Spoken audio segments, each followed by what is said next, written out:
Hey there. It's the BWI Live Show. I feel like we're so late to talk about the Blue-White game, Nate Bauer. Fitz is actually covering some breaking news right now over at BlueWhiteIllustrated.com. So he will be joining us in just a little bit. But one of those reasons, and I'm just going to start right off the bat, and I apologize for people who are tired of hearing about this, but this is my job. Like, this is what I do here. My function is to provide you with the best possible show of entertainment and information possible. But there's just so much information at BlueWhiteIllustrated.com that we got to encourage you to go there to get the full story, the full context. There's things that I can't get into and talk about from the Blue-White game because we don't have a lot of time. And because that's just the way it kind of goes every once in a while. But that stuff is on the site, and that's where Fitz is right now. So great time to remind you, subscribe for $1 for the first week. And then of course, you'll be subscribed for a year after that if you choose to continue with us, or you might be one of our 5 winners, which we're going to be announcing a little bit later in the show. We have 5 people that are going to win a subscription to the site today.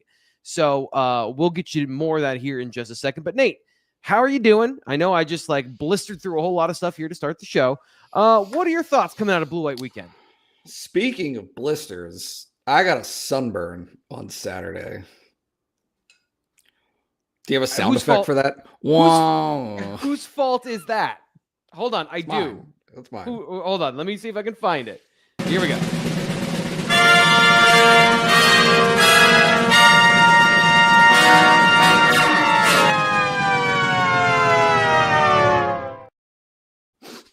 What did I say, Nate? What did I say on Tuesday before the show? Or Thursday. Thursday before the show. Who's the number one winner from the Blue-White game? It's a dermatologist, because people forget that the outside is a thing. But anyway, again, it was overcast and 60 degrees and cold. I just not how the sun works. That is not. Yeah, that's not how the sun works. Yep. In any case, I survived, and with that survival, I have some thoughts. I have some thoughts of things that happened in the Blue-White game. I thought it was good. I thought it was a good Blue-White game. I was entertained. Considered. Yeah. It was entertaining. I wrote this. A lot of this is stream of consciousness, right? And so it's. I did a piece yesterday where I kind of worked through the things that were buzzing in towards the end of spring practice, right? And then how I felt about them after seeing it in person on the backside. And to me, the one that is fascinating, right? Simply given the dynamic of not having the players who will play available to them is the offensive line. And right, so I came away thinking, man, the defensive line had a great day. And then the chicken or the egg conversation there is, well, did they have a great day, or did the offensive line not have a good day? Did they have a bad day? Yeah, and but so also I think they're the not context the here. Same thing. Yeah. Well, there's 2 pieces of nuance here that I'm trying to make everybody yawn. But one, the blue team was the 2 deep. So Penn State essentially broke up the roster, the 1s and the 4s, and then the white team was the 2s and the 3s, with some caveats in there for certain positions, like the offensive and defensive line. Primarily, the number 1 and number 2 unit were on the blue squad because of what you just said of they were missing a lot of players, and they wanted to get the blue team as much work as possible in a realistic scenario. And then the defensive line, I thought, from a similar perspective of no deny Dennis Sutton, obviously no Caleb Artis, no Alonzo Ford, some of the starters. You bump some guys up the depth chart, and there was the Max Granville, the Malachi Williams on the white squad, but it was primarily that was a thinner unit. The blue team had the 1s and the 2s on both sides. And I think that part is the part that's a little bit concerning if you're saying that the white team defensive line was able to control some of the running when they didn't have a balanced unit. Yes, I would agree with that. Yeah. So that's it. Are you going to put the sack? I thought that the quarterbacks were scrambling quite a bit. There were moments of unopen receipt, right? So I think there was some good stuff from the receivers. I thought that Ross and Hudson both looked the part, right? In whatever capacity we want to put that, but seemed heady, physical, capable of being Big Ten receivers, right? Yeah. As well as some other pieces that were frequent targets, which I think speaks to something, right? Lyric Samuel was part of that. Kobe Howard had a bunch of targets. He didn't do much in terms of production, but he had a bunch of catches. So there were good things there, and there were also, hey, Gruntmeyer and Smolik and Aller, to a certain extent, were all kind of running for their lives a decent amount, even though their lives were not at stake. Because I don't know, Liam Andrews forgot to pull up on one of those plays and absolutely pasted Ethan Grunkmeyer. Somehow, I didn't see James Franklin run up and start screaming in his face, but it was funny because it was the last play of the half, and he was trying to throw a Hail Mary to Lyric Samuel, and I'm like, okay, so pressure affected that throw. And then I was like, but it's the BlueWhite game. Was it really affected? And then I thought about it for a second. I'm like, no. He got hit in the BlueWhite game, which was hilarious and also incidental. Finn Furmanek got an earful at one point, and now it's escaping me what it was, but it always, I don't know about you, that always cracks me up to see players get just yelled at in the BlueWhite game, right? The coach doesn't have to stand on the sideline and wait for you to come off right to get in your face. he just does it right out there in the open. So one of those fun quirks of the BlueWhite game. It's interesting. So again, a soft promotion here, but also just context of the conversation for me is I have very detailed, let's call them notes, that I've gone over this weekend over at BlueWhiteIllustrated.com of about 81 plays. So if you want to go check that out, I'm going to be referencing a lot of that conversation here. And to just say I'm not guessing is, just what I'm saying. So we're going to, I'm going to be careful about some of the things that we say here on the show, I hope. But I also have a loud mouth and I tend to just run it when I have an answer or a fact. And that's really what you're getting from BlueWhiteIllustrated.com this week is we've got you covered A to Z. If you didn't see the BlueWhite game, this conversation over on the on the message board and BlueWhiteIllustrated.com, as much as possible, as close as we can get you to feeling like you were there is what we want to get you this particular week. The quarterback competition I want to get to here in just 1 second. But I know for a fact, based on your texting habits and the conversation you had, you made a stop at Antifragile on Friday, I want to say. Friday, right? I did. I did. Tell everybody about that. How was it? Yeah, the things I remember were great. They have a double hazy. And, again, it's a rotating menu. It's a rotating menu, so things that you have one time may not be there the next time. And that's okay because it will be replaced by something else that's intriguing and fun. I actually, you don't know this, I made 2 stops in Antifragile this weekend, Friday and Sunday afternoon. I liked it so much. Now we were celebrating Erica Fitz, Sean's wife, her birthday. So that was fun. But yeah, no, it's kind of our spot. And, not only is it our spot, but we are quickly realizing it's becoming a lot of other people's spot based on the quality of the product that they have there. It is simply the best beer in State College. It is not Coors Light, right? Which, has its moments, but it is unique to State College. And it had its moments this weekend. I'll tell you that from what I saw driving out of the BlueWhite game. Sure. Which is fine. Everything has its place. But if you are looking for a more personalized craft experience, Antifragile is it for us. They also have John's, which are cheesesteaks, the best cheesesteak in State College.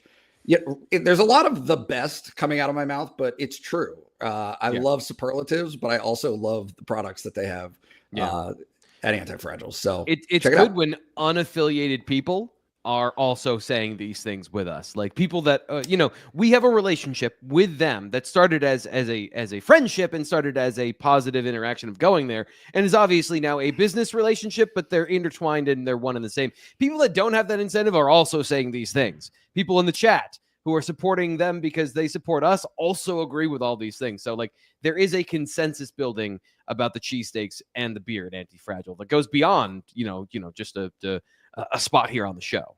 Yeah, Google reviews is also never wrong, and they are very highly thought of in the broader perspective of people who make the effort to review things. Which Good point. I will say, I would love. You seem like that kind of guy. You seem like that kind of guy. It.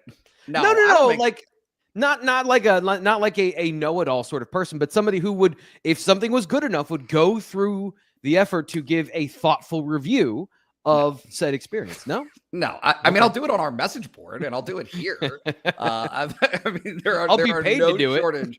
Yeah, there are no shortage of Nate Bauer chiming in on food and drink specifically throughout the State College area on our message board. But no, to the lengths of logging into a Google account and slapping my name on it, like the service stunk. Yeah, I don't. It could be a positive review. It doesn't have to be a negative one. You said Google reviews. You didn't say Yelp reviews. That's fair. That's fair. What else you got?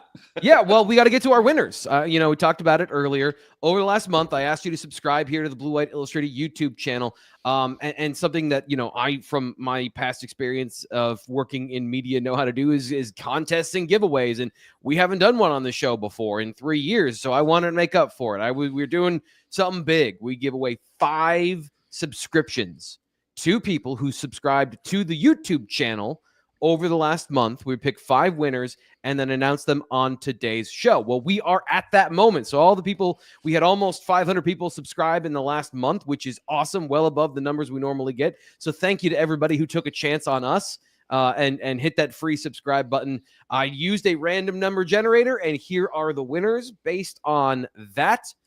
Congratulations to Kyle Whitmoyer, David Loaf, the Whitaker family. You get one account for all many of you there are. Brian Burgee Jr. and Omar Leverett. You are our 5 winners who now get a yearly subscription to BlueWhiteIllustrated.com. Yes, very good. Golf clap.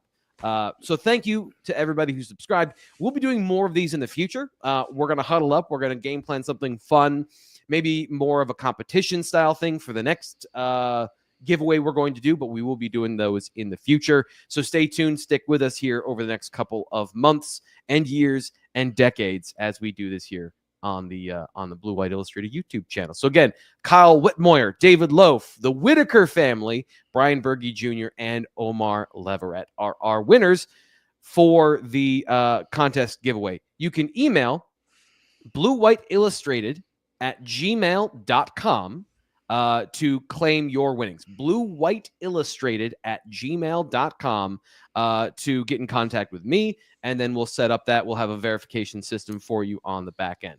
Okay, now that that's all done, let's talk about the quarterback competition, because you mentioned both those young quarterbacks. Let's talk about QB2. I was really impressed with both of them, Nate. I thought they did a very good job at what you described as under a lot of pressure. I thought in context, given they were under so much pressure, I thought they performed well. What were your assessments of, the two, and did one have a better day than the other? What was the context you would put to that particular conversation? Yeah, I think of course, I'm going to start with the problem, right? The problem is some of the texts I got after Saturday were like, why did Drew have such a bad day? Because those guys looked good comparatively. Yeah. And I don't think Drew did have a bad day necessarily. Also, it's a practice, right? Like, let's just not overthink this too much. But the sentiment through the spring of, genuinely, March began with really don't know what to expect out of Jackson Smolik, right? Just tries hard. And is working and is coming back from obviously an injury that he sustained last spring that kept him out throughout the duration of the 2024 season. So when things like that happen, you just don't know how far behind they're going to be from what their normal progression is supposed to be, what their normal trajectory should be. And the reality is through the spring, by the end of the spring, it was, he could not only is he back, he's good and can compete and really put up it's like, not that Ethan Grunkmeyer was anointed, right, as this follow-up, but I think that the circumstances of Beau Pribula leaving kind of thrust him, and Jackson Smolik being hurt kind of thrust him maybe a little bit prematurely into a role that otherwise he wouldn't have. And it's not to say that he's not good and that he doesn't have a great potential. I think all of those things are there and are things to look forward to in his career. It's just a matter of, hey, he's got competition now. Yeah, circumstance elevated him to the position beyond the earning it phase. And so having that earning it phase, I think, is interesting. Just based on the way they were good used, for him. Yeah, for sure. The way they were used, I would say, coming into the game was an indication to me of how they viewed the competition at the start of that particular scrimmage, where Grunkmeyer went first and then went first with the blue team. So, just the who's first can give you some indication, but performance-wise, man, I was impressed with Smolik. Some of the things that I saw from him in high school, and this is the problem, is like we're 2.5, 3 years later. So what if that is actually translatable to here? And what if it was just like in high school? His poise under pressure, his ability to deliver the ball, find the correct receiver, make the right decision in those moments. Sometimes the right decision was to check it down on third down to give your receiver a chance at a first down, and then he doesn't make that play. But you made the right decision as the quarterback. And obviously the big touchdown kind of skews everything towards him, but he also read it right, and he was in the pocket and threw a touchdown to Lyric Samuel, which looked really good. But on the flip side, I think other than the sacks, which were somewhat unavoidable, Ethan Grunkmeyer looked the same. Poise and accuracy in simulated pressure, which seemed real to them, Nate, I thought were the defining traits of those two in this particular game. And Grunkmeyer, we got to see a little bit of that athleticism, faster than I think fans are going to expect him to be when he runs in a straight line. When he broke the pocket and was able to run, I thought those were some of his better plays. Maybe he's a little bit more inconsistent on making the right decision under pressure. He also got more pressure. I thought that he was under more bad situations than Smolik was in the process side of things. Yeah. No, I thought that they both demonstrated the potential that they have. And I really think, importantly, one of those guys is going to play. Right? Like somebody's going to play. Franklin talked about it afterwards, about getting the meaningful reps, about making this concerted effort once the season begins to not just put them in mop-up duty. And so it will be very fascinating to me from a few perspectives. One, who wins, right? You're going to have to name somebody. But also, if you see this potential in both players, you want them to remain engaged and not fall victim to the transfer portal. Right. So, given the way that James Franklin's tenure has gone at Penn State, in terms of his relationship with quarterbacks specifically, right? The guy has had 4 starting quarterbacks over 11 years, right? Yeah.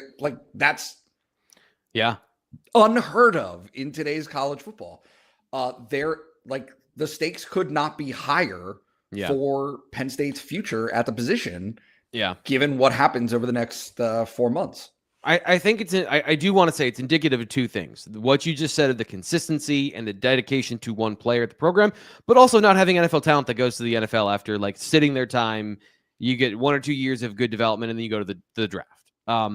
Ideally, and I'm not saying from a process standpoint, let's just say, from an ideal situation, Drew Aller would be the number 1 overall pick last week.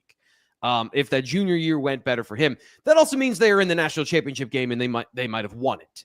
So it's the symbiotic process of success, as opposed to, you have good quarterbacks, good college quarterbacks that don't really elevate you to that promised land, or you don't have the overwhelming talent to do so. I'm making a side pointless point here, but I do think it is there are the positives and also maybe an underlying explanation of 4 quarterbacks in 11 years. Yeah, but you also have to add, and I think maybe it was Johnny McGonigal. I can't remember exactly who asked the question or wrote the story, but they haven't taken a transfer quarterback. Right. Like that hasn't happened. That's a good point. They've produced transfer quarterbacks that have gone on to start in a bunch of places, right? So that like the accumulation of talent at that position is something that's happened really consistently at Penn State over the years. You can have arguments about, do they have starters in the NFL? Sure. We can have that conversation. But the notion of college quarterbacks coming to Penn State, developing, and then totally fair. Branching out because there hasn't been a pathway for them to become the starter at Penn State. Yeah, that's happened multiple times. Yeah. So to the question here, or the comment here in the chat, it's nice to have confident QB backups, says Stephen Light.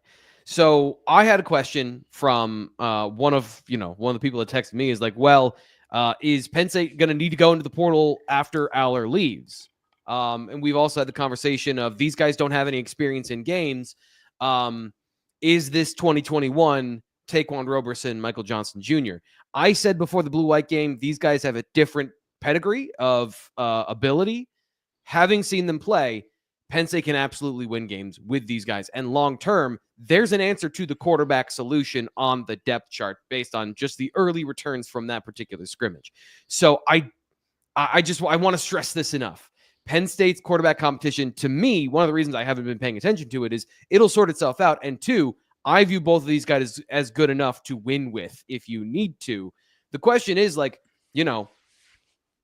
how much winning can you do with them? If Drew Aller were to get injured, what is the theoretical upside of this group? What's the long-term implication of who's going to start next year? And that to me is interesting, but also something we're going to get to after that. From the perspective, let's just touch on Aller for a second. He was a bit rusty in the first half, but you look at the second half, Nate, and you mentioned some of those throws, dynamic throws that you want, where it wasn't just that they caught the ball. They caught the ball and got yards. Like Kyron Hudson, Devontae Ross, these were explosive plays where the receiver caught the ball on time, in rhythm, on frame, and were able to then extend to make plays. So the highs were really high with Aller. One of his first throws of the day was just an absolute dot onto the sideline to cut to Devontae Ross for 15 yards, where he caught it like this, took a step out of bounds, and it was just a perfect throw. I know that I had some frustrations with him in the day with some of the processing 2-minute drill stuff. I guess your assessment of Drew Aller's performance this weekend, because he played way more than I thought. I think he played 35 snaps in the game. Yep. No, he did. I did not anticipate him coming back out after the 5-minute halftime, or the non-halftime. And he did, and he kept playing. I thought that the interception was something that if you were in the stadium, you understood. And if you're just hearing about it, you probably don't.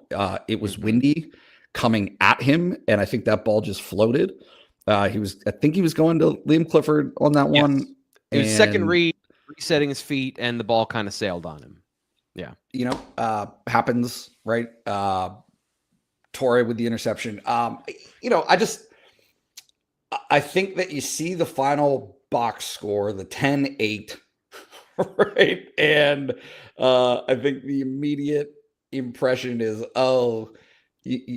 Penn State offensively is still not positioned to take the strides it needs to win a national championship, right? But also not really. They didn't have that many possessions, and they right? weren't. So to kind of, Nick Singleton would have had a touchdown on one of those plays that was going thud in the first half, where if you're just getting a tag off, are you saying Darius Dixon in the open field is 100% going to tackle Nick Singleton? Maybe. He has not been creative, and that's been the conversation about him in the open field. But also, how dare you? Hey, I'm just repeating what Stan Drayton had to say. That's just his coach saying it. I said it all last year too, but whatever. Sorry, I can't pull off charmingly arrogant. I just need to be humble. Boo. Berks County, let's go. So anyway, I think that there was some of that in the final score where if you had been going live and they had run the ball more, because they didn't run the ball a whole lot. Like even in the live periods, it was a lot of passing. There was a distinct, we're going to work on this during this particular blue-white game scrimmage. And it was the passing game. And then the defense was working on specific defenses and specific formations they were using. So that's also part of the context that nobody cares about. He's fine. Drew's fine. Everything's going to be fine. I feel better already. Already. Just relax. Were there other players that stood out to you that you thought had a good day? I have a couple in mind, but I want to hear what you have to say. I think third running back is really interesting to me. Mm-hmm. I thought Tyke Hayes played well and looks good. But I also thought Quentin Martin made some plays in the passing game that looked good. Yep. And I thought Corey Smith looked good. That right just shows that wiggle. And like ran over a dude. He lowered his shoulder into a safety. I mean, he didn't get any yards out of it, but I wasn't expecting that out of both of those guys who aren't as big, but they delivered a blow in the hole, both of them. Yeah. I thought Xavier Gilliam is as advertised, right? He's been discussed quite frequently. It's just sometimes you don't know what's compensating and what's real in terms of younger player height, right? Like, so JB Nelson leaves and James Franklin's comments are like, oh, well, it doesn't affect us. Well, I'm not sure that's true, right? Like, I'm not sure it's that. I think it does impact them. It impacts their depth. It impacts the level of play that they have behind Cooper Cousins, who was projected, to kind of win that role and is probably the reason that JB left. I don't know. There are just interesting things to move forward from coming out of the game. You're saying JB Nelson, you are going to miss. That is going to be a hole on the roster that is important. I don't know about a hole as much as it is a lack of support underneath. Yeah. You know what I mean? Like, so this has been my point about Javen Williams. I love the fact that he's working on a tackle and he looked great in the blue-white game. But if Javen Williams is competing at guard and like splitting time, we might have a different feeling if we saw him play guard. I would agree. Like the depth of available veterans with experience to make you feel good about, like, if something happens on the interior without JB Nelson, you lose that, but you also at some point do need some of these guys to grow up and take that next step and be a part of the two deep. And it would be great to have JB Nelson and all of that but you don't sometimes get to have all of those things. You don't get to have 1 + 2 + 3. So anyway, I'm sorry. What was was that the final point there? I'm good. Yeah. Okay. I mean, I just think that across the board, they have interesting situations of players who are standing in for Alonzo Ford, right? Is coming back. He will be back, right? And play a ton of football this season. But also Xavier Gilliam, that buzz for him showed up as real to me. It's like, okay, well, no, he's good. He's going to be in a good spot and can help produce this season. Yeah. A couple guys that stood out to me that I thought were quite good. Darius Dixon was really good. I think he had 2 PBUs on the day and a couple tackles. Got more work than a lot of the corners. And people were asking me, like, what about X? What about Y? When I'm bringing up guys that I thought looked good in the game, not everybody gets the same amount of work, right? If you don't get a target into your area, you can't make a play. And I just think that Darius Dixon had the opportunity and made the plays. There was one really good catch from Devontae Ross where he came up behind and poked it out on the sideline and it becomes an incompletion. That's like a plus play for a DB where you're able to make a play on the ball. That is just independent of the ball was thrown incorrectly. Like, you made that play. Yeah, Zachy Wheatley's response to that, I think, shows you the level of respect and excitement that exists for him, right? Because Zachy was like, just coming out of the blue to attack him on the sideline with congratulations.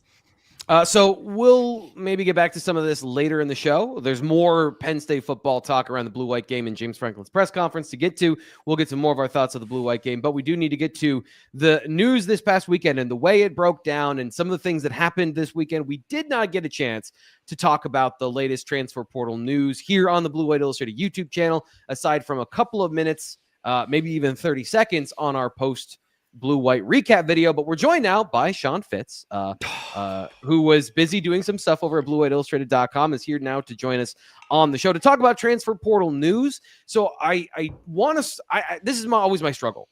I like to go chronologically, which also means we're starting with Trevor Pena, which at this point is ancient news. There's also linebacker news from Sunday to get to. And Fitz was also working on some stuff from this weekend. I don't know what is and is not behind, his premium at this point, because I don't know, what was in the title, what wasn't in the title. So Fitz, I'm just going to toss the transfer portal to you. What do you have to talk about, and where would you like to start in our transfer portal conversation? Welcome to the show. Thank you very much. Appreciate you welcoming me, as somebody else let out an audible sigh when I joined. So Nate, thank you for that as well. I'm happy that you're here. I can stop talking. It's pretty busy right now in terms of what Penn State is trying to accomplish to fortify its roster in 2025. You start chronologically, that's fine. Trevor Pena committed to Penn State or signed with Penn State over the weekend, was confirmed signed yesterday morning by Pete Nakos at On3. One of those ones that we were watching after he visited originally, went through the week. News came up he was going to go to Miami, go to UCLA. I think USC was mentioned as well, but no, Penn State was able to lock that one down and keep it behind their own paywall until Saturday, where it's funny because the window shut on Friday. So you sign that guy on Thursday, maybe there's some movement in the receiver room, but that did not happen. So quality addition for Penn State in a commitment to flipping that room and a commitment to doing what is necessary to right the wrongs of the end of the 2024 season. I mean, we've talked so long about the culture and upsetting the locker room and everything like that. They've gone ahead and just flipped it because the need was so dire, because it was so obvious there in your face coming out of the Orange Bowl. So Penn State adds a third transfer receiver. I mean, that's a pretty crazy sentence in itself. When you take a look at how Penn State has used the transfer portal in the last 4 years, it's not really an overhaul situation. It's more of a patching holes situation. Right. So they kind of did both with this cycle. How does we've talked a little bit about it here on the show, but now that it's official, I want to get into the fit with Penn State, the overall impact you think in terms of, obviously everything's a projection, and you're not going to have the concrete answer until the ball is in the air. Ari Wasserman says that Penn State is now the number one team going into the fall because of this addition of Trevor Pena. Do you feel a similar way? I'm not asking, do you think yes or no that? Do you feel that this is the positive momentum to put Penn State over the top? And how do you view their positioning now with reducing the amount of holes on the roster? Like, was this a big enough addition where you're on the same brain path as what Ari wrote over yesterday at BlueWhiteIllustrated.com about that? I mean, it has the potential to be. It's never one player, right? It's never not a quarterback, right? I mean, that's kind of what we're talking about with how much does this change the perception of Penn State going into 2025? It doesn't change a ton for me, but you look at getting that room and adding reinforcements to that room and having all of a sudden three guys that were, I think at least two of them were captains, three guys that were productive at their last stop. And that's really what you're going about thinking about this is, are these guys full bore NFL prospects? I'm not sure, but they've caught a lot of passes in different offenses at different levels. Of course, Troy is a completely different level, as they've harped on several times for weight training, nutrition, all that kind of stuff is all new to Devontae Ross. So he has that opportunity to continue to grow as a player and a pro prospect over the next couple of months because of what's available to him that wasn't available to him prior. He's kind of like a freshman. He's kind of like when you're bringing in a guy has not had weight training. Well, I mean, has had some weight training from outside and has this guy that he goes to, but all of a sudden he goes to Chuck Losey, and the guy that he went to turns out he didn't know all that much. So that's what we're looking at with that. And then Trevor Pena is certainly not going to match the numbers that he put up at Syracuse, but if he can put up numbers with more substance behind them, and I know Syracuse was a great passing offense last year, but he had 4 guys over 60 catches. Eventually, that's going to be watered down like an old Texas Tech type guy. That's what we're looking at there. But he's caught a lot of passes, and he's done some nice things in winning some one-on-one battles. He's a tough kid. He comes highly regarded by those around him, even those that are being spurned in this effort. It's like you walk away from Penn State and they're going to call up, or at least call up intermediaries to set something up and talk about, hey, is this guy actually worth it? And people around him at Syracuse, whether they're still there or not, kind of stamped him there. So there's that. And then there's Kyron Hudson, who did some nice things on Saturday. And I think that you're looking at this room fairly differently. Like it's not going to change. And flipping, every time we're going to bring up receivers, somebody's going to say, well, I'm not going to believe it until we see it in games. Great. That's fantastic. That's what everybody's already saying. Like, you don't have to say it again. Right. We know, and we're the same way. Like, we want to see these guys in action. We want to see these guys, especially in the first 3 weeks of the season. That's not going to matter either to people. Right. Oregon's week 4. That's where we're at with those guys. But they have the potential to do so based on the production that they put together, based on their body of work, based on the, I think, the ability to come in, and I don't want to say yes, it's already upset the room, like upset in terms of numbers, in terms of it looks very different than it did last year. Yep. But Hudson was a captain. Pena was a captain. These guys know like team stuff too. This is a mercenary situation, but it isn't a situation where it's not the murkiest mercenary situation. They're not going out and just getting guys that wanted money. They're going out and guys that are looking for fit in situation much as they are. You're not scrolling around on Madden and adding the highest attribute guy. Just, you don't know anything about him. These guys have been vetted. These guys have been sort of overly analyzed to see if they can fit in the room, and I think they can, because you've got other veterans in there like Liam Clifford, who started on Sunday, and then you've got the younger guys that showed some flashes like Tasir Denmark, and Lyric Samuel caught the touchdown, and Kobe Howard's in there. So you're starting to see a base that works with this, and if you can bridge that gap and get those younger guys another year of development before they have to be the guy, I think that makes a lot of sense. Yeah. So just to follow up on something you said there of, yes, we all are waiting to see it happen before we believe it. But if you just dismiss everything before then, you're obviously going to miss the signs of change. When you said, like, they have gone through and they have changed the way they're approaching this particular position by going out and getting 3 transfer portal receivers. They have overhauled that room in a big way. 10 players over the last 2 years since Marcus Hagan got here have left the room, and they've added 3 now in the portal. They've obviously added recruits and young players. Like, the overhaul has been happening. As much as Penn State fans don't want to hear about it until somebody gets a big-time catch in a big-time game, we're trying to document the process of saying, like, okay, so these things are different, and some of these things, I will say again, that I have harped on a couple of things here when it comes to fit and need, and you want good receivers. And these are guys that are professional receivers in terms of they play the position well. They still have, Trevor Pena is going to come in here, I would assume, and play the slot. They've got a lot of those guys. You look at the way, the guys that got targets in the game and the guys that in the blue-white game that you saw, Tasir Denmark making plays, Kobe Howard making plays, those guys were rotating in the slot over on the white team. You're going to get Devontae Ross some schemed throws in the slot, which they did again during the blue-white game. There's a lot of that. So there is still, like, this isn't a bulletproof roster. They didn't add the missing link, but they did add resiliency, I think, and professionalism to the lineup in guys that you feel like you can trust. Stephen Light here in the chat says, let's roll back the natty talk. If we get decent wide receiver play, we can be usually strong on defense. We can contend. Yeah, I think, that referring to what Ari Wasserman was talking about in terms of they're the number 1 team and the front runner for a championship. All those things I think are fair. And so I just wanted to give him a shout out for donating to the channel and let everybody know on the podcast side, like, that's what kind of prompted this conversation here on the show. Nate, any thoughts here that you want to add before we move on to a different position in the portal? Yeah, I do. I think we're glossing over, like, they lost good receivers, right? So, like, turning over the room is one thing. That's fine. And warrants mentioning. However, the 2 guys that they lost, they didn't want to lose those guys. Like, like if they could have a senior Trey Wallace this year and a senior Omari Evans this year, mindset,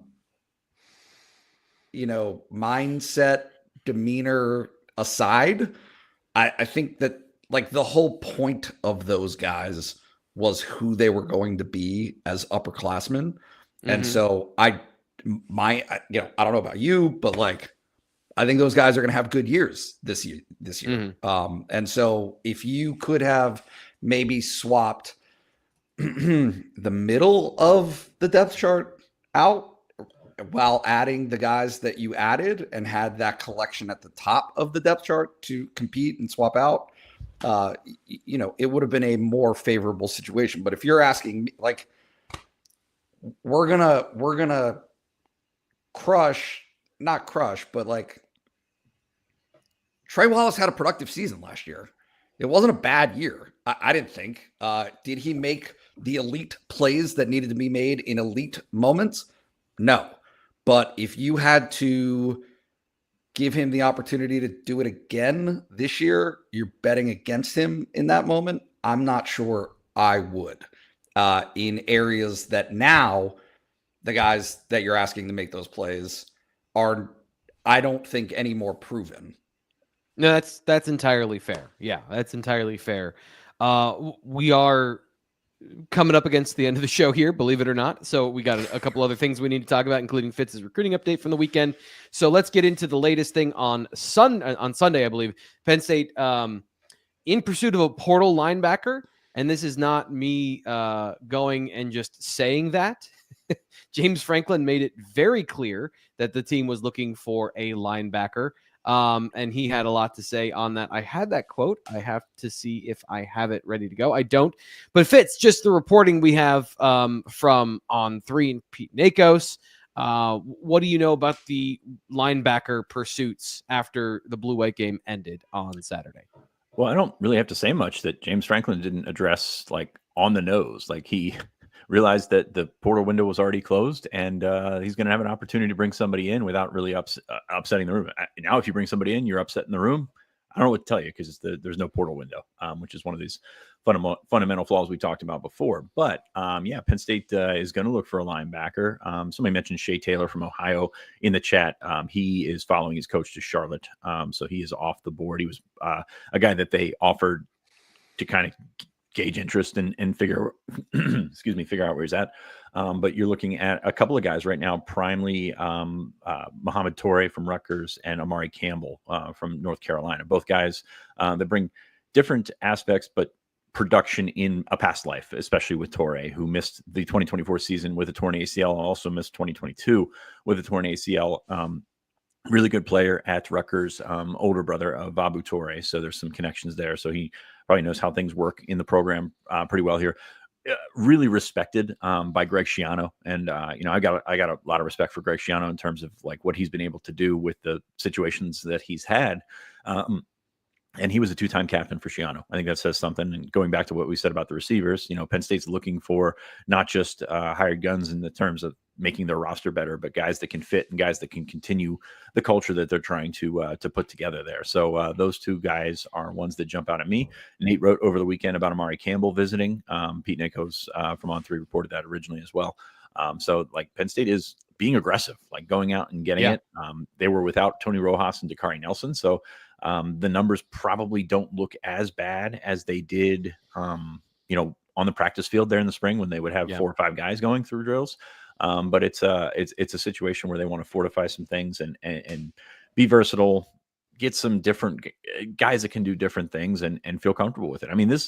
If you're looking for the proof of Penn State, like going all in, making a run, this is a position that would be typically a want. And James Franklin came out and said it's a need. So that's kind of where I'm at with those. But yeah, Penn State's going to be hyper aggressive with those guys to figure out if they can plug those holes that they see in the roster. Yeah, and just to kind of, again, to underline what you were saying there, I think Anthony Specca played every single snap for the blue team defense this weekend. And on the other side, you had Kari Jackson and LeVar Arrington the second, both playing significant snaps for the white team. Again, they might have played every single snap. So not just from getting those guys experience, not just wanting to get as many live reps for them as possible, but you had Winston Yates, I think was it, in terms of guys you could cycle in on either side. And so those numbers and the injuries and all of those things adding up, I think is absolutely fair. We're probably like 10 seconds away from getting the quote. I don't know if it's worth waiting for, but Nate, your thoughts on the linebacker situation here for Penn State and what you gleaned this weekend when reporting on that. Yeah, I think Keon Wiley is an unknown known. Mm-hmm. He's done all the things, right? It's just a matter of, it's not all that unlike Jackson Smolik, who, right, has flashes and things earlier in their career, gets hurt, and then you're not sure what you're going to get when they come back. But he's on that trajectory. He's doing things that don't make you feel totally lost in the wilderness, right? At the type of player that he can be for them. I thought Kari Jackson, you heard his name a decent amount of times on Saturday. Mm-hmm. So he was a guy that was involved, which are boosts. Those help the room. I think that if your expectation, and like, let's just put it out there, right? You see the Instagram clip or whatever it was, the social media of LeVar Arrington, and it's like, oh man, like he's here, he arrived. I thought on Saturday, like, just chill. I was really impressed with the way he lost, is how I phrased it. Is like, he was losing reps, but he was hard to block. So like, that's not a guy that you're going to be like, you know what, let's play him and let's see how that goes. He had a tip pass. I thought, right, some of the athleticism things, was like, those were there. Those, yes. Absolutely something you can work with. If you're relying on him this year, that's problematic, I think, for Penn State, right? So that understanding is important in terms of why they see a need for immediate help. I just think it's a numbers game more than anything. And you're not necessarily asking for an all Big Ten starter in the portal, but you are asking for, hey, let's elevate what you have behind those top couple of guys to make sure that if there is an injury, you're doing better, and maybe more important than if there is an injury, preventing that injury in the first place by not overloading your starters with reps. And it's so. I think Fitz has outlined this pretty well of the difficulty trying to find a guy who wants to come, maybe not be a starter, but it sounds like there's more reps to be had at this point than expected. So it might be a little bit easier to get guys who can come in and play than guys who are going to just be a depth piece who are going to see snaps here and there. I just got the sense this weekend that there are more reps available. I understand Tony Rojas wasn't out there. Dakari Nelson, as much as I've liked his potential as a guy wherever he landed to be a versatile coverage player with size, nobody knows what that's going to look like this year, especially this year, if not, in the future of his career. So finding somebody who can actually get into the lineup and make plays, I think twofold. The difficulty is you didn't have spring football, and that's a knowledge position. Linebacker is absolutely a knowledge position in the defense. So even if a guy comes to the team, maybe right away they're not part of this. There is going to be a storm you got to weather, depending on how smart the player is and how much they get integrated during camp in the fall. Because linebacker is a position where it's a little bit harder. It's not receiver. It's not quarterback, where you can do a lot of this work in the offseason. We do have to move on because we have to get to Fitz's recruiting update, and then we got to get all back together, do a kumbaya to end the show. So let's get to the recruiting stuff that happened this weekend. Again, stuff we didn't get to because the Blue-White game, the NFL draft, and there was a commitment. Let's get to Fitz's recruiting update.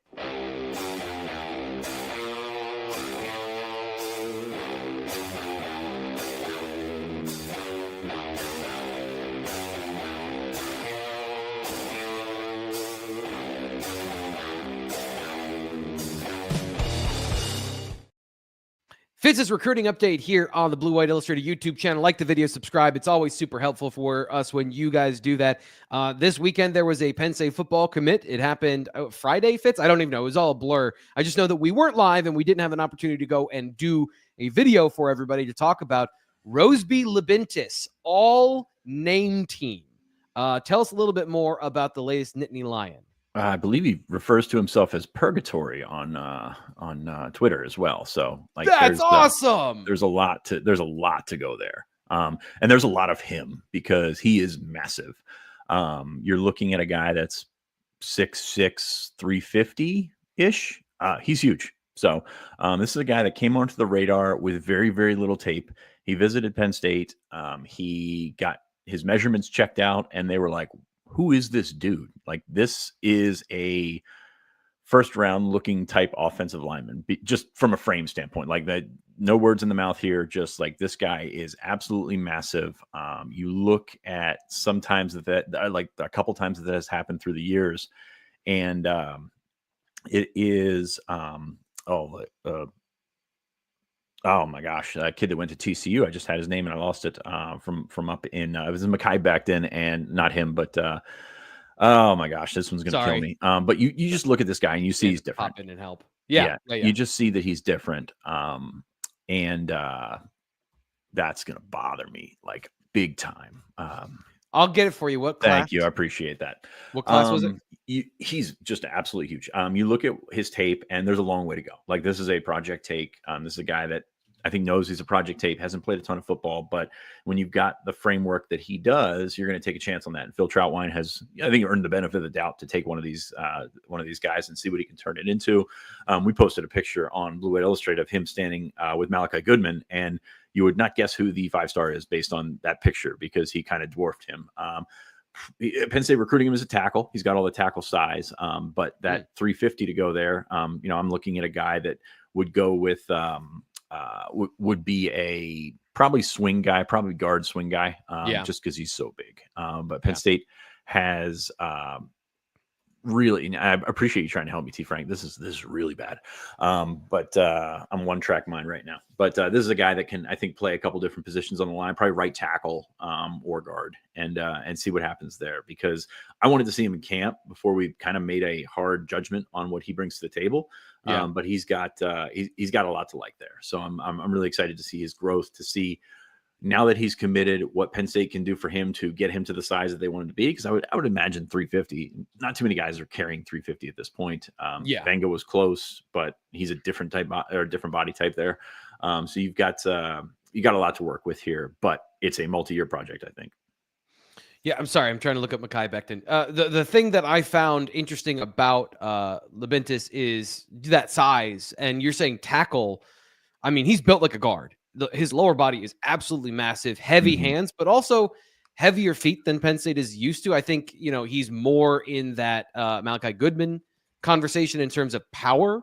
I'm just interested. Obviously, the size there from a length perspective, height perspective, is fair with tackle, but it sounds like this is kind of a get it in and figure it out later. We like the tools, we like the traits, we like what we can develop here with Leventus, and so the question is always, how does this affect the next thing? So the tackle board is stocked for Penn State. How do you view all of this playing out with another guy on the board, Kevin Brown, being already committed and playing, essentially starting a tackle? We'll see where all of that goes. Yeah, you look at what Penn State has on the board, and there's a dozen offensive linemen that are set up for an official visit this summer. I think it was a good move by Roseby to get in, and Penn State was ready to take him since February, as Ryan Snyder reported. But you're just looking at a bunch of guys right now that have all this potential. I think Marlon Bright is a guy that you look to that's got, it's probably Penn State lean. Grayson McHugh was on campus on Friday. I think that's a huge one for Penn State. And now all of a sudden Ohio State and Alabama offered yesterday. So that one's getting more fun. Notre Dame was already in the mix there. You're looking, by the way, Lucas Niang from New Canaan, Connecticut, was that sort of body type that I threw out there. I think he ended up slimming down in college, but he was just massive. I think he had 36-inch arms and 11-inch hands. He was just a massive guy. And surprisingly, Penn State did not really push for him, but maybe they're having some revisionist history here with Mr. Leventus. But yeah, you look at the board that's out there and you feel pretty comfortable with 2, and you're probably going to end up with 5 in this class. And it could be a situation where you find yourself with some of your top targets ready to jockey for position this summer. And talked about it before, offensive line recruiting usually a little bit less dramatic than most. So would not be shocked by July 4th if they had 5 guys in the bin. I just wanted to, for people here on the YouTube channel, see some of this. Just off the bat, looking at him, massive lower body, exceptional strength, size, all the things you'd be looking for from a prototype offensive lineman. Pad level and general athleticism. If Phil Trautwein believes that there's more to be gained there, and maybe a Donovan Harbor situation where maybe carrying a little bit too much weight, he doesn't seem like it on film in terms of like his body composition. You could see Donnie Harbor was a little bit heavy. This guy looks like he's just naturally a massive individual. So I'm curious to see what he's able to do. And this particular style and body type is not one that they've gone to regularly, especially if we're going to talk about that tackle. They love the long guys with athleticism that can build up. This is a raw, powerful player. I'm just curious of what Phil Trautwein wants in this particular situation. He mentioned during spring when talking about recruiting offensive linemen, he wants to have guys that have the power to play guard, but also the athleticism to play tackle. And so again, it's not been what they've done in the last 3 or 4 years. Curious to see how that works out for them. I don't want to say Nate Bruce, but like as far as raw size, that's another guy that pops into mind with Venga Ioane and kind of in that bucket of offensive linemen. You can take, you've got Kevin Brown, which is not a finished product, but like you look at him and there's not too many linemen that you look at and say, I think he'd be really good. Like, I think he's going to be really good. You also can take that guy that 4 years from now, nobody saw coming. Like, they've had their share of those, and they've also had their share of those guys that haven't worked out. Malik McNeil is one that really jumps out at you from a giant size and athletic perspective. Sometimes it doesn't work. So you take 5 guys in a class, you hit on 2 or 3. That's usually what happens, no matter if they're surefire things or we think they're surefire things or they're not. So I'll be interested to see the development. And that's one thing that when you look at like the draft and how these, supposed 3-star guys or whatever break into the first round, that's all development. Like, that is all. This guy at one point was a guy that maybe you put tell them to walk on the straight line and it might be a challenge for them. And then all of a sudden they get it and they get it. They get it good. So it's one of the most exciting things that you can look at in terms of a long-term developmental track. And Leventus is a guy that they feel has the totools needed. He's not a check all boxes type player, but he's got some of the tools needed to eventually be one of those guys. Might not be. We'll see. Yeah, totally fair. I think that's a great way to phrase it. The last thing here, because we got to get to some other things.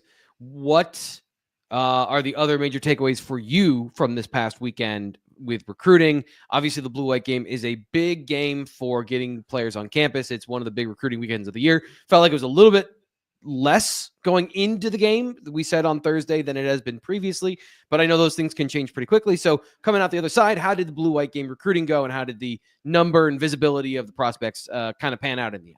Oh, Ryan Snyder's running around with like a chicken with his head cut off. So that's always fun for us to watch from afar, because it was a solid group. We've got 8 scholarship 2026 guys, and then a bunch of 2027s. They're pretty good too. So like it was still a good group. It was just I think we peaked a couple of years ago, and I think it's kind of been going down since we peaked a couple of years ago with these giant lists. And all of a sudden, I don't know that they're as important. And as we talked about, it was a Good Friday list too. And those Friday guys probably got more out of the visit than just checking out the Blue-White game this weekend. But some really good players in. Adam Balagan Ali from Palm Beach, Florida was up for the first time. That's one of those guys that Penn State has to position themselves for an official visit, for a chance to potentially be in it for one of the top linebackers in the country. And Terry Wiggins, another linebacker closer to home, he was back this weekend. And I think that's a big deal, because I do think that Penn State makes a ton of sense for him from Coatesville, very pro Penn State area, a guy that Penn State likes a lot. And they continue to recruit different style linebackers, and Wiggins is one of those guys that can cover a lot of ground. Reston Lehman was up. That was an interesting one to me. He is a guy that you look at the profile and you think, okay, well, that kid should have been committed to Penn State 6 months ago. But I don't know that the interest level has been there on his part. Like, I think Penn State would like to have him in the class, whether he's a linebacker, whether he's a defensive end, whether he's a defensive tackle. I don't know. He's a heck of a football player at Peters Township in Western Pennsylvania. Luke Wayfield back up. I think Penn State set the bar again for him. And I think that seeing his brother be successful and he had a great day, jump on, like sort of hit the ground running in this program, I think it makes a difference there. The competition for the top 20 player according to On3, is still going to be very, very large. But I like Penn State's positioning in this one heading into official visit season, and a first visit for Brian Harris. I haven't gotten to talk to Brian Harris, but defensive tackle from Mandarin in Florida, where John Mitchell, Antoine Belgrave-Shorter were up for the first time, and he's really blown up since winning the Under Armour MVP in Orlando in February. So a good group of guys that were back in town for the first time. Like, I think the 2026 group, houses a couple, or the group that was here on Saturday houses a couple guys that will end up in the class. So I'm excited by that. We're not going to get to good vibes, bad vibes, which I wanted to play here at the end of the show, unfortunately, but that's just the way it goes. Appreciate everyone for being here on the show, but I do want to have just one final wrap up in terms of how we end the show is what we're looking forward to, what we're talking about, what we are thinking about coming out of the Blue-White game. So I want to go around the room. Nate, start with you. What are the things that your post Blue-White game, transfer portal surge, basketball, what's going on with you this week at BlueWhiteIllustrated.com? I am 100% James Franklin clapping back at a heckler. That's that not a good joke? I didn't catch. No. Do we have a cricket sound in the back here? I thought you were serious, and I was like, yeah, I saw everyone sees the clickbait video. I didn't actually watch it, so I didn't know if you were serious. No, let's devote full 100% 24/7 coverage on that. No, I'm kidding. So anyway, there's just lots to sort through, right? You coming out of spring practice and see where things stand and how you feel about all the different storylines that existed for spring practice. But it's an important. This is like this mile marker of go from here, and now you get right. I can't 2.5 months. Can't do it, Nate. Good vibes or bad vibes? What did you get from spring football? Good or bad? Not reporting, just your gut check. Was spring football good, or are there some bad vibes for you from spring football? Good. All right, there we go. We got some good vibes here. I appreciate it because you just set it up perfectly for like the mile marker coming out of spring football. Fitz, we didn't get to hear a lot of your opinion on the Blue-White game. So maybe coming out of the show here, how did you feel the game went? What were your, what's the major thing maybe you're thinking about, you might write about over at BlueWhiteIllustrated.com, or just, what you're thinking about? I love the format. Like, I don't know how many people in the comments were at the game, but I thought that was awesome. And I can't stop talking about it. Nate will tell you, I can't stop talking about it. It was no downtime. It was whoever changed it, made it a fan-friendly viewing experience, in the sense that, you love the atmosphere and the band and stuff, but like, if you're a football guy, it was boom, boom, boom. It was drill to drill. It was no letdown. I mean, the halftime was a couple minutes long. Usually what happens is at halftime, that place clears out, right? And they play the fourth quarter, and it's, so it's something very different than the first quarter. So I loved what they did. That was awesome. I also think Penn State's got a pretty good team. I just looking at, there we go. Good vibes. We're looking across the country at college teams, and all of them have holes. Like, there's no getting around it. Like, Ohio State was the best team in the country last year. They had holes as well. Like, that is part of college football. Every team is trying to fix that, and they're never going to get there. It's the carrot dangling out there. You're never going to have a perfect roster. Penn State has some holes they need to shore up. I'm looking at defensive depth. I'm looking at some positions on the defensive line that those guys are going to have to grow up fast. And I think they've got the talent to do so. But it's a matter of how all this comes together and how all this can get solidified under Jim Knowles. And based on the people that we talk to in the building, I mean, this guy is different in terms of, like, keeps to himself. He is you watch him on the practice field. He is in his own world. Like, he is watching and analyzing, but the things that come across when we're not there seem to be pretty good in terms of an upgrade from last year.